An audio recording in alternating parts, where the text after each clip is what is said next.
something, and I'll share that with you today.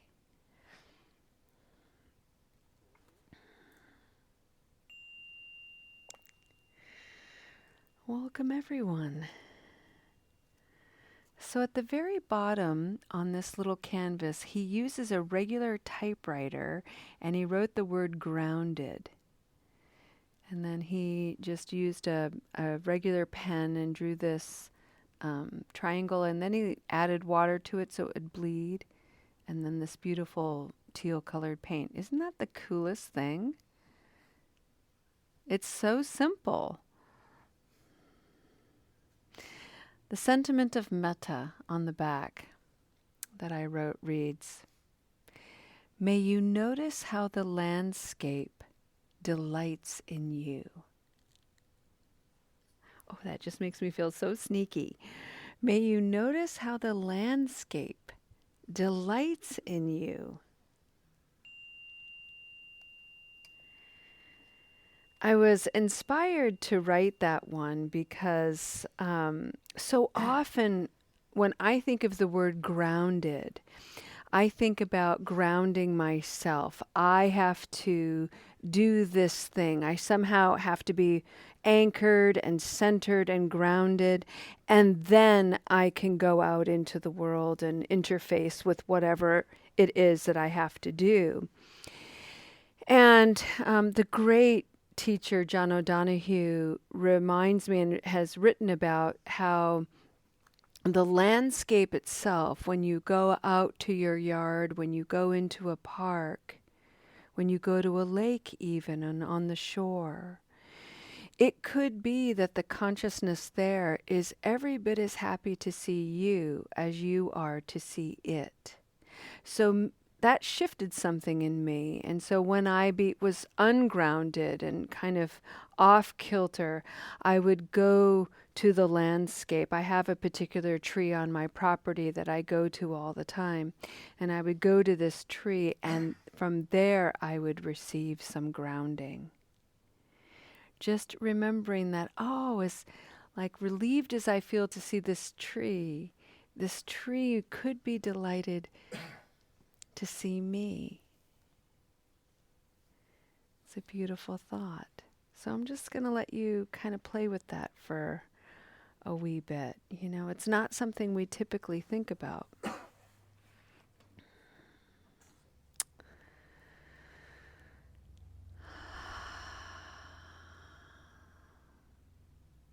Turn an inward gaze. Arrive to this moment. And allow yourself the freedom to be here in whatever way brings ease and lightness.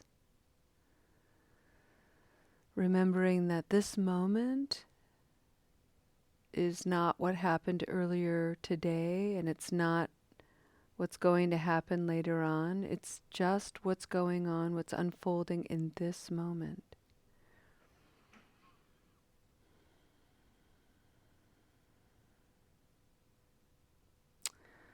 For the month of December, we are exploring the theme of peace. And on Wednesdays, we are going to be studying this book. And this is the guide to the Bodhisattva's way of life. And this is the work of Shantideva, 8th century monk. And we're taking this really, really slowly. And last week was our first week. And we were really looking at the cultivation. Chapter 1 is all about the cultivation of bodhicitta. And bodhicitta, for anybody who is new to this,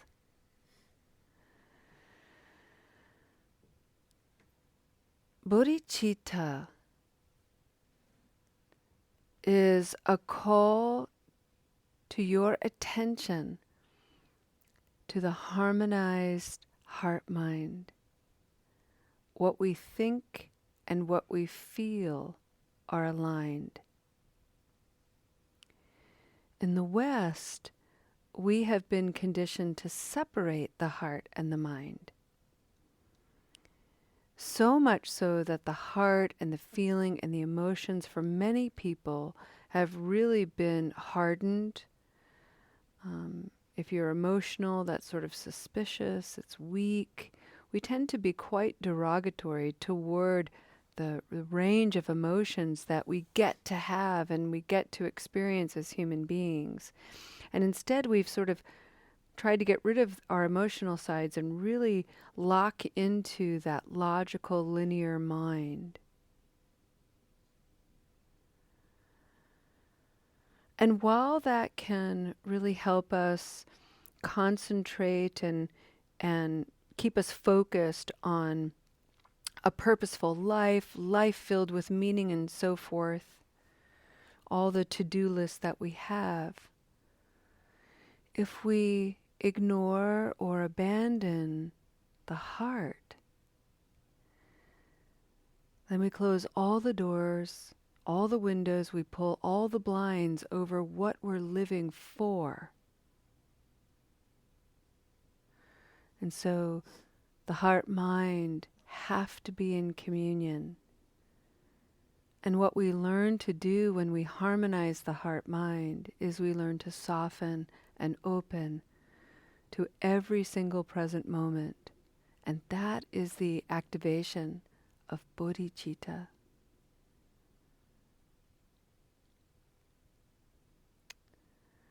Today, I'm going to read for you the verses in this first chapter, verses 6 through 10. And I'm going to read them twice.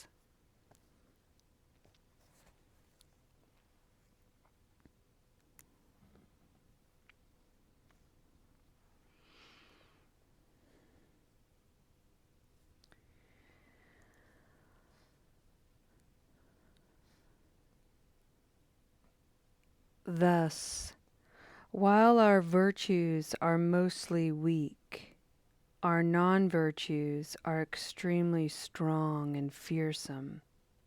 Other than bodhicitta, a compassionate mind wishing for enlightenment, what virtue can overcome the heaviest evils? The able ones, the Buddhas, who have considered this for many eons, have all seen bodhicitta to be the most beneficial because through it countless masses of living beings can easily attain the supreme bliss of enlightenment. Those who wish to destroy their own suffering, those who wish to dispel the suffering of others, and those who wish to experience much happiness should never forsake the practice of bodhicitta. The moment bodhicitta is generated, even in pitiful beings bound within the prison of samsara, they become bodhisattvas, a son or daughter of the Buddha, and are worthy of veneration by humans and worldly gods. Just like the supreme elixir that transmutes into gold, bodhicitta can transform this impure body we have taken into the priceless jewel of a Buddha's form. Therefore, firmly maintain bodhicitta.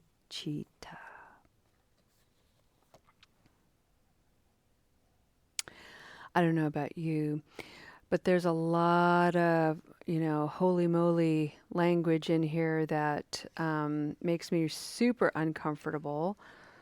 I'm not a particularly dogmatic religious person. I was as a much younger person in a different tradition. So I have to remind myself again and again and again and again that this is ancient. This is reflective of the culture at that time.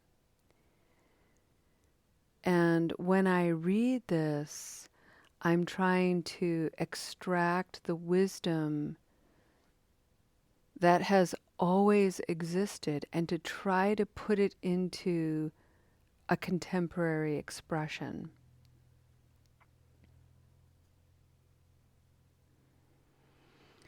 So the question is, how do these verses come alive in you? So I'm going to read them again. And what I want to encourage is just go with whatever comes into your imagination. Just follow it. And even to the degree of, this is such a load, this is such a crock, I can't even deal. Would you look at that? Just go with that. What's all the resistance about? If you're all hung up on the word enlightenment, I'm one of those evil, sinful, awful people who'll never get enlightenment. Look at that Eeyore voice. Fascinating. Ho-hum. Humbug. What's enlightenment anyway? All right. Thus, while our virtues are mostly weak, our non-virtues are extremely strong and fearsome. Other than bodhicitta, a compassionate mind wishing for enlightenment, what virtue can overcome the heaviest evil?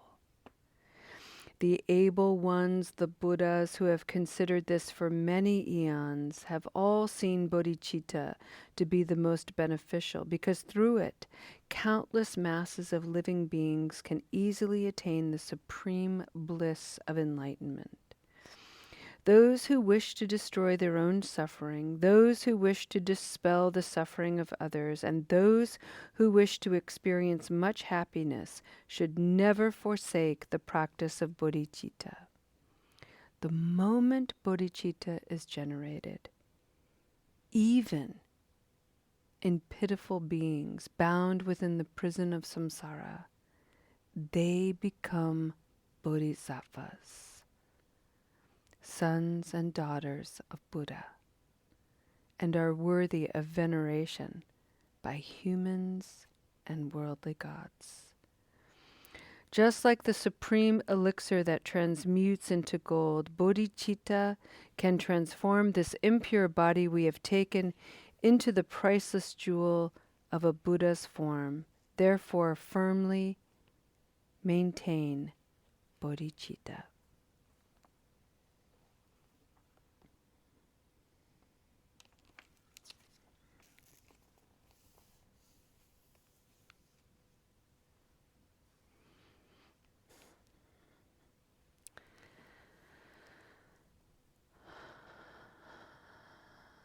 Enlightenment gets so much hype, referring to the body as some evil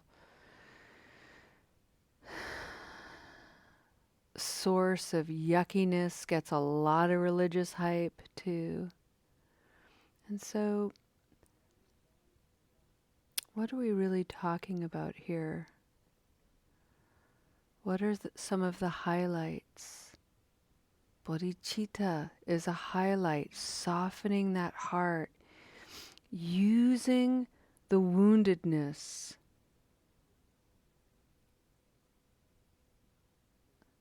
as a teacher, inviting the wisdom to come through. Remembering that while we may feel weak, the fact that you're here today ought to knock on your noggin a little bit that you're actually extraordinarily strong. You got up out of bed, you physically came here today, you had all the resources to be able to do that. You got up, you got to a computer, you have so much going for you that you could do that. It's amazing, really.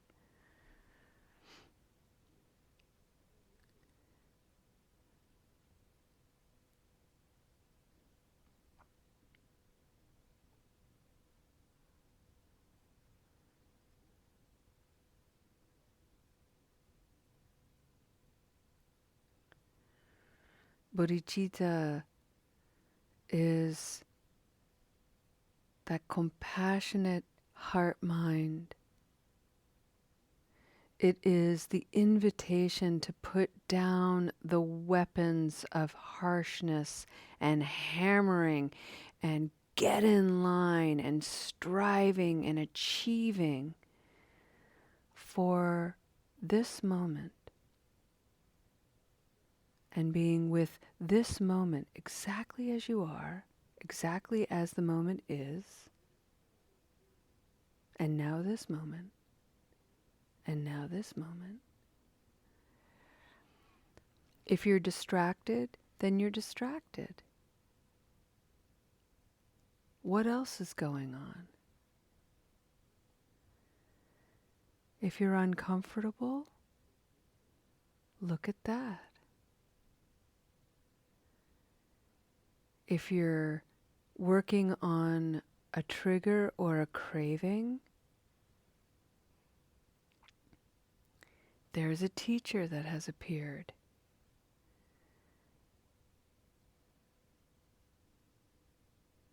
And the tool that Shantideva is reminding us of in no uncertain terms is your innate capacity for compassion.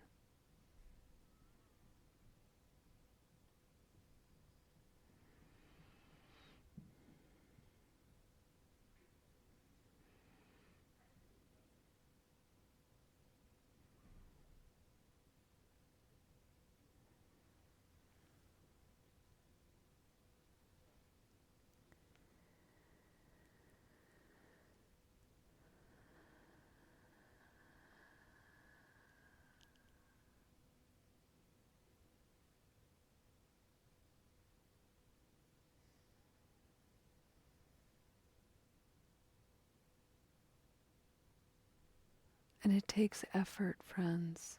It takes action. It takes a degree of concentration. I've heard this story presented in a number of different ways, but it's a little bit like spring cleaning in the garden. And you start to rake the leaves and move things around, and you realize that there's a lot of rot going on. The leaves have been sitting there, they're stuck, they're really wet, they're decomposing, it kind of smells. It's a lot of work, it looks kind of gross, it's slimy. It's hard to imagine that that is actually amending the soil. So you kind of have to go a little bit deeper, and there you begin to see really fat earthworms and beetles waking up and other creatures working their magic to help draw the nutrients from the decomposing life of these leaves and really shifting and changing the soil so that it creates this nurturing environment for seeds to grow. That's you. That's me. So all of the rotten things about me, all the things that I'm embarrassed by, all the things that I'm humiliated by, things about me that I don't find very noble. One of them that I'm working on is I can be very righteous, indignant. And when I'm in that posture, I can't listen to anybody. I've just decided that they're wrong and they're wrong, period. I'm right, you're wrong, end of story. We're not even going to talk about it.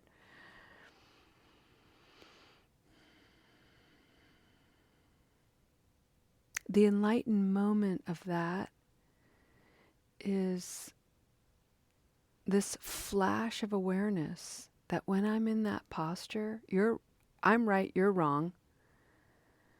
I'm suffering. I'm unhappy. Bliss? Are you kidding me? It's such a false sense of bliss. I have this when I'm in that righteous indignation. I feel powerful. I'm so right. I feel superior. I totally come at it from that place. I enact some kind of legacy of oppression. It's awful. And underneath all of that false bravado, I'm ashamed. I'm ashamed that I go there. I'm ashamed at the capacity of my mind to think those things. I'm ashamed at the capacity of my heart to clamp down.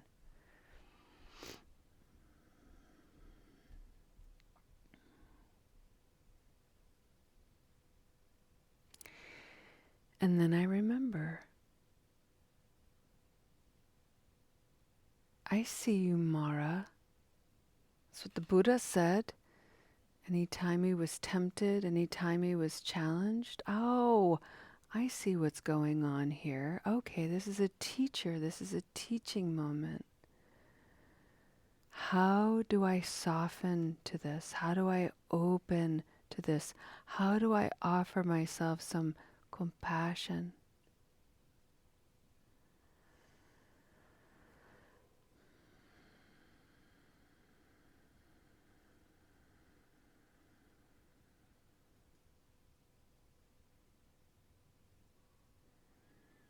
Shantideva says in, I think it's verse 9, he's like, even the most clueless person can get it. Even the dirtiest, most awful, rejected person ever can have a moment of this awareness, can have a moment of compassion. And there they tap into their Buddha nature. We all have it.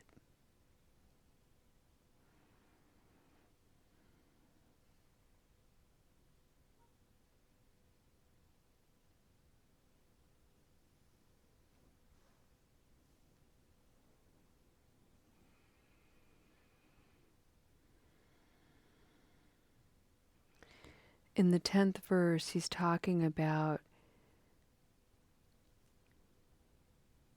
how bodhicitta, how compassion in the harmonized heart and mind can purify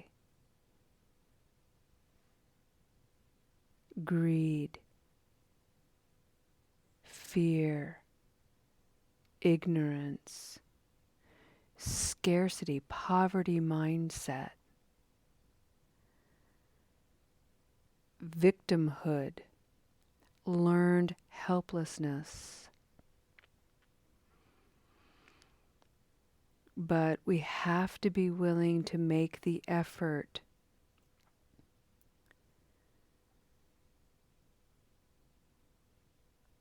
to see, to look,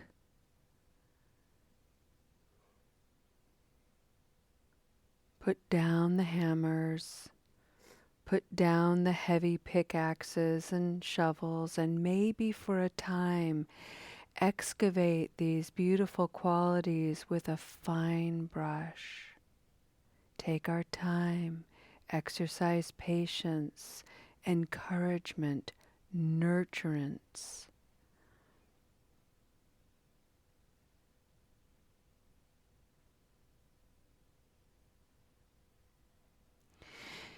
And for something relevant in our conversation surrounding recovery, craving is part of it.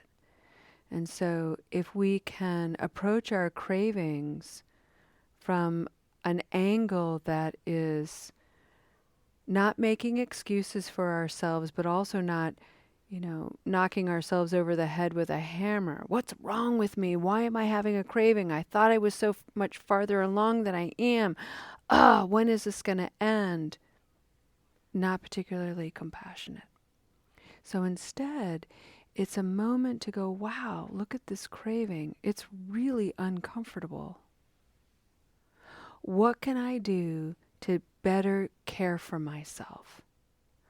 Because engaging the craving is not going to do it. So what are some options I can build for myself, I can create for myself? Likewise, when we're interacting with somebody else who's dealing with a craving, what's the matter with you? Don't do that. Don't have a craving. Just ignore it.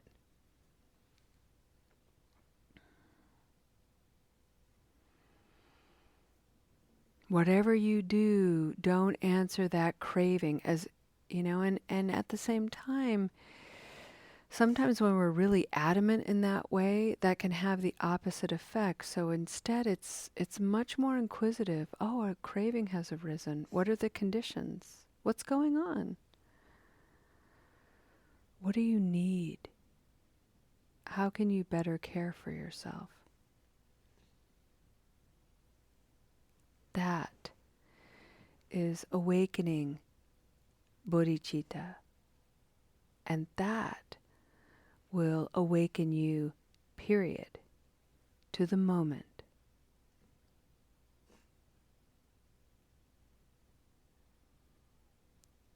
And maybe in the moment, with all the confusion that might be going on in your mind, maybe you can turn an outward gaze and notice something in nature and remember, you are delighted to see me.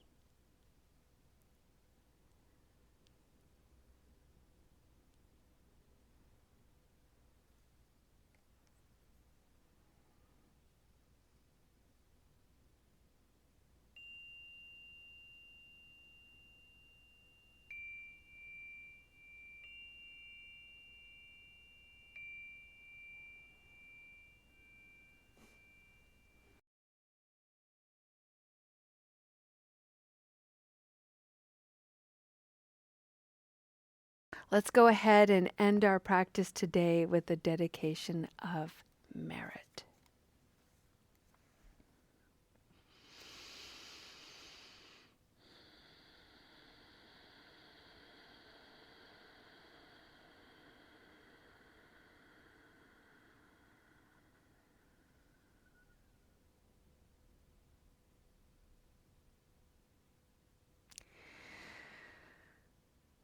When my daughter was in the hospital, I did a lot of sewing and I did a lot of hand stitching, and I would hand stitch these sayings that really meant a lot to me, and I would sew them onto my clothes. And most of the time the things that I sewed on my clothes were because I was covering giant holes and patches and all that good stuff. And so I'd have these garments that would have all these beautiful sayings on them. And one of them that I wore on my left shoulder was by Khalil Gibran, and it said, "I was told to love my enemy, so I started to love myself." And the cultivation of peace is the fearless exercise of going inward and finding those aspects of ourselves that we have determined to be evil, the enemy, the places that we have abandoned and rejected, the places that we have put in dark corners that now have haunting echoes that are haunting for attention. And we are gaining the tools in this practice to fling open those doors, open the windows, allow a light, sometimes a bright light, sometimes a shy light, to go into those rejected places. No one else is going to do that effort. And to go in and nurture those parts of ourselves. Tend to the tender wounds. Heal from the inside out. It is physically how the body heals too. So it makes sense that we spiritually heal in the same way. But we do not do this just for ourselves. We do it because it improves our capacity to be present to others who are suffering. To the person today somewhere in the world who is having yet another recurrence of their symptoms and who didn't have enough options built in. And rather than come at them with harsh judgment or even banishment, to simply be present. Sometimes well boundaried, but nevertheless present.